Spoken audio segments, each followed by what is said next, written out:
Chennai MRC நகர் CV. Shanmugam அலுவலகத்திற்கு வேலுமணி வருகை தந்திருக்கிறார்.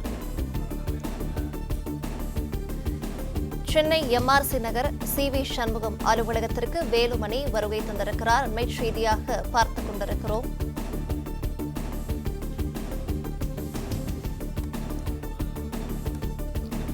காலையில் இபிஎஸ்ஐ சந்தித்து ஒன்று சேர்ந்த வேலுமணி சி.வி. சண்முகத்துடன் சந்திப்பு மேற்கொண்டார். சென்னை எம்ஆர்சி நகர் சி.வி. சண்முகம் அலுவலகத்திற்கு வேலுமணி வருகை தந்திருக்கிறார். விவரங்களை இணைப்பில் காத்திருக்கும் செய்தியாளர் பிரகாஷ் தொடர்ந்து வழங்கிட கேட்கலாம். பிரகாஷ், விவரங்கள். எஸ்.பி. வேலுமணி மற்றும் அவரது ஆதரவு எம்எல்ஏக்கள் எல்லாருமே எடப்பாடி பழனிசாமியுடன் சமரசம் செய்து கொண்டு அவருடன் இணைந்துவிட்ட நிலையில சி.வி. சண்முக சொல்லிய அடுத்த கட்ட நடவடிக்கை என்ன என்பதுதான் தற்போதைய கேள்வியாக இருந்து வருகிறது.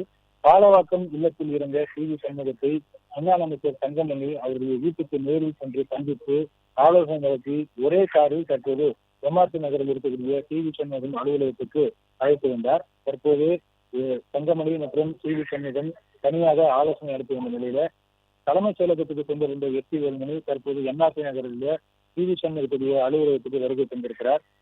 திரு சி.வி. சண்முகம் அவர்களை சமரசம் செய்யக்கூடிய முயற்சியில் தங்கமணி மற்றும் வேலுமணி ஈடுபட்டிருப்பதாக வருகிறது. அதே நேரத்தில் சி.வி. சண்முகம் தன்னுடைய எம்எல்ஏ பதவியை ராஜினாமா செய்ய திட்டமிட்டிருப்பதாக ஒரு தகவல் பரவலாக சொல்லப்படுகிறது. அதற்காக விழுப்புரம் மாவட்டத்தில் இருந்து அவருடைய ஆதரவாளர்கள் தற்போது சி.வி. சண்முகம் அலுவலகத்துக்கு வந்திருக்கிறாங்க. தனது ஆதரவாளர்களிடத்துல கலந்து பேசி அடுத்த கட்டமாக என்ன நடவடிக்கை எடுக்கலாம் என்பது குறித்து ஆலோசித்து தன்னுடைய முடிவை எடுக்க சி.வி. சண்முகம் திட்டமிட்டிருப்பதாக கூறப்படும் நிலையில தற்போது தங்கமணி மற்றும் வேலுமணி சி.வி. சண்முகத்துடன் ஆலோசனை நடத்தி வராங்க. அவரை சமாதானம் செய்யக்கூடிய முயற்சியில ஈடுபட்டிருக்கிறாங்க. தற்போது எஸ்.பி. வேலுமணி மற்றும் அவருடைய ஆதரவு எம்எல்ஏக்களுடைய எண்ணிக்கை 15 இருந்தது. எஸ்.பி. வேலுமணி மற்றும் 13 எம்எல்ஏக்கள் எடப்பாடி பழனிசாமி சந்தித்து சமரசம் செய்து எடப்பாடி பழனிசாமியுடன் இணைந்துவிட்ட நிலையில சி.வி. சண்முகம் மற்றும் எடப்பாடி பழனிசாமியுடைய இல்லத்துக்கு வருகை தரவில்லை. அவர் தன்னுடைய பாலவாக்கம் இல்லத்திலேயே தங்கியிருந்தார். எந்த கூட்டத்திலும் கலந்து கொள்ளவில்லை. இன்று காலை சி.வி. சண்முகத்துடைய அலுவலகத்தில் நடந்த ஆலோசனை கூட்டத்தில் கூட திரு சி.வி. சண்முகம் கலந்து கொள்ளவில்லை. அந்த கூட்டத்தை புறக்கணித்தார். அதன் தொடர்ச்சியாக தனியாக அவருடைய வீட்டில் இருந்த அவரை முன்னாள் அமைச்சர் தங்கமணி சி.வி. சண்முகத்துடைய இல்லத்துக்கு சென்று அவரை சந்தித்து ஆலோசனை நடத்தினார். அங்கிருந்து இருவரும் ஒரே காரில் புறப்பட்டு சென்னை எம்ஆர்சி நகரில் இருக்கக்கூடிய சி.வி. சண்முகம் அலுவலகத்துக்கு வருகை தந்திருந்தாங்க. நீண்ட நேரமாக தங்கமணியும் சி.வி. சண்முகமும் ஆலோசனை நடத்தி வந்த நிலையில தற்போது அந்த ஆலோசனை கூட்டத்தில் தற்போது முன்னாள் அமைச்சர் தற்போது சட்டமன்ற உறுப்பினராக இருக்கக்கூடிய எஸ்.பி. வேலுமணியும் இணைந்திருக்கிறார். சற்று நேரத்துக்கு முன்னர் தான் எடப்பாடி பழனிசாமியை சந்தித்து சமரசம் செய்து கொண்ட திரு எஸ்.பி. வேலுமணி தற்போது சி.வி. சண்முகம் அலுவலகத்துக்கு வருகை தந்திருக்கிறார். அவரை சமாதானம் செய்யக்கூடிய முயற்சியில தங்கமணி மற்றும் வேலுமணி ஈடுபட்டிருக்கிறாங்க. அந்த முயற்சியானது தற்போது தொடர்ச்சியாக மேற்கொள்ளப்பட்டு வருகிறது. இன்னொரு பக்கம் விழுப்புரம் மாவட்டத்தில் இருந்து சி.வி. சண்முகத்துடைய ஆதரவாளர்கள், இன்றைய நகர பேரூர் கழக செயலாளர்கள் மற்றும் மாவட்ட நிர்வாகிகள் எல்லாருமே தற்போது சென்னை எம்ஆர்சி நகரில் இருக்கக்கூடிய சி.வி. சண்முகம் அலுவலகத்துக்கு வந்திருக்கிறாங்க.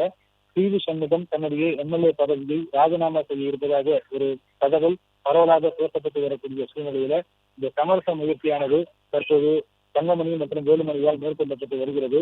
இதற்கு சி.வி. சண்முகம் ஒத்துக்கொள்வாரா என்பதுதான் தற்போது கேள்வியாக இருந்து வருகிறது. 14 எம்எல்ஏக்கள் எடப்பாடி பழனிசாமியை சந்தித்து சமரசம் செய்து கொண்டார்கள். சபாநாயகரிடத்துல மன்னிப்பு கடிதமும் தெரிவித்துவிட்டார்கள். சி.வி. சண்முகம் மட்டும் தன்னுடைய நிலைப்பாட்டை இதுவரைக்கும் அறிவிக்காமல் இருக்கிறார். சி.வி. சண்முகம் அடுத்ததாக என்ன நிலைப்பாட்டை எடுக்கப் போகிறார் என்பதுதான் தற்போது கேள்வியாக இருந்து வருகிறது. ஏற்கனவே 4 எம்எல்ஏக்கள் தங்களுடைய எம்எல்ஏ பதவியை ராஜினாமா செய்திருக்கிறாங்க.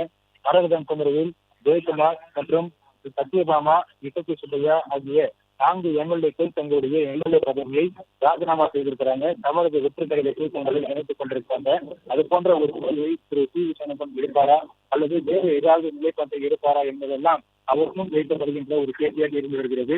14 எம்எல்ஏக்கள் இந்த தினம் எடப்பாடி பழனிசாமியை சந்தித்து சமரசம் செய்துவிட்ட பிறகு சி.வி. சண்முகம் மட்டும் எடப்பாடி பழனிசாமியை சந்திக்காமல் அந்த சந்திப்பை தவிர்த்து வருகிறார்.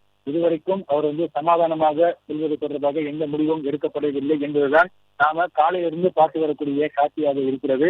சி.வி. சண்முகம் எம்ஆர்சி நகர் இல்லத்துக்கும் அலுவலகத்துக்கு வருவதையும் தவிர்த்தார். அதே போல எடப்பாடி பழனிசாமியுடைய இல்லத்துக்கும் வருவதை தவிர்த்தார். அதே போல இந்த எம்எல்ஏக்களோடு சேர்ந்து தலைமைச் செயலகம் செல்வதையும் தவிர்த்திருக்கிறார்.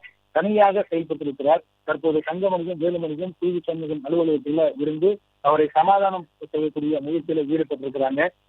இந்த சமாதான முயற்சி வெற்றி பெறுமா என்பதுதான் ஒரு கேள்வியாக இருந்து வருகிறது. கடந்த 3 வார காலமாக சி.வி. சண்முகம் மற்றும் அவரது ஆதரவு எம்எல்ஏக்கள் என தனி அணியாக செயல்பட்டு வந்தாங்க. எல்லா முக்கியமான பிரச்சனைகளுக்கும் சி.வி. சண்முகம் தான் முன்னிலைப்படுத்தப்பட்டார். அவர்தான் செய்தியாளர்களை சந்தித்து பல்வேறு கருத்துக்களை தெரிவித்திருந்தார் என்பது குறிப்பிடத்தக்கது. மாவட்ட செயலாளர் பொறுப்பிலிருந்தும் அமைப்பு செயலாளர் பொறுப்பிலிருந்தும் கட்சியில பல்வேறு பொறுப்புகளில் இருந்தவர்களை திரு எடப்பாடி பழனிசாமி கட்சி பொறுப்பிலிருந்து நீக்கப்பட்ட போதும் அந்த நீக்கம் எல்லாம் செல்லாது தேர்தல் முடிவுகளுக்கு பிறகு அதிமுக 2 அணிகளாக பிரிந்து பிளவுபட்டு இருக்கக்கூடிய சூழ்நிலையில பிளே ஸ்டோர் மற்றும் ஆப் ஸ்டோரில் இருந்து பாலிமர் செயலியை QR கோடு மூலம் பதிவிறக்கம் செய்யுங்கள். செய்திகளை உடனுக்குடன் பெறுங்கள்.